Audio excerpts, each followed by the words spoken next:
Everyone says financial freedom in 5 years like it's a promise. Here's the truth. For most people, 5 years isn't enough. Not because they're lazy, not because they're bad with money, but because the math they're shown is incomplete. And incomplete math ruins lives quietly. The 5-year freedom idea exploded for a reason. Inflation, stagnant salaries, jobs that feel temporary even when they're full-time. In the 1990s, a career path was linear. Today, it's fragile. So when someone says, do this for 5 years and you're free, people listen, because 5 years feels survivable. But survivable doesn't mean realistic. Let's simplify it. Financial freedom is not yachts. It's not quitting work forever. It's when your assets pay your basic life expenses. Rent, food, healthcare, time. That's it. If your monthly cost of living is $1,000, you need assets producing that $1,000 without you working.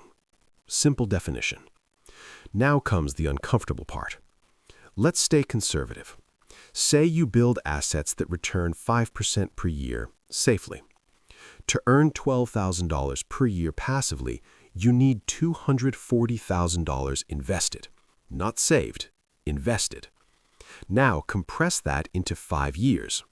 That means building roughly $48,000 in assets every year, after taxes, after living expenses, after mistakes. This is where most videos stop, because this number changes the mood. Here's the hidden mechanism. Early money grows slowly. Late money grows fast. Compound growth is backloaded, which means the first 2 years feel pointless. No momentum, no visible progress, just effort. Most people quit right before the curve bends. Ironically, 5 years is usually enough to start freedom, but not enough to arrive. Hype says start a side hustle, invest, done. Reality says your first income source funds the second, your second funds the third. Financial freedom is not one leap, it's a stack. Income becomes surplus, surplus becomes assets, assets buy time. Skip one layer and the system collapses. Most advice skips the surplus part. That's not an accident. Here's the version no one markets. The first 2 years feel heavy. You don't feel free. You feel behind. In the 3rd year, systems start replacing effort.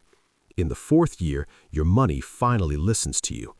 By the 5th year, you're not free, but you're dangerous, because quitting is no longer fatal. That's real power. The real danger isn't failing in 5 years. It's believing freedom should be fast. That belief pushes people into bad risk, leverage they don't understand, shortcuts that break them psychologically. Slow wealth is boring, but it compounds more than money. It compounds patience, judgment, control. So here's the question no one asks. If 5 years isn't enough to be free, but is enough to become unstoppable, why are we obsessed with the finish line instead of the position it puts us in? Because maybe financial freedom isn't a date on a calendar. Maybe it's the moment money stops rushing you.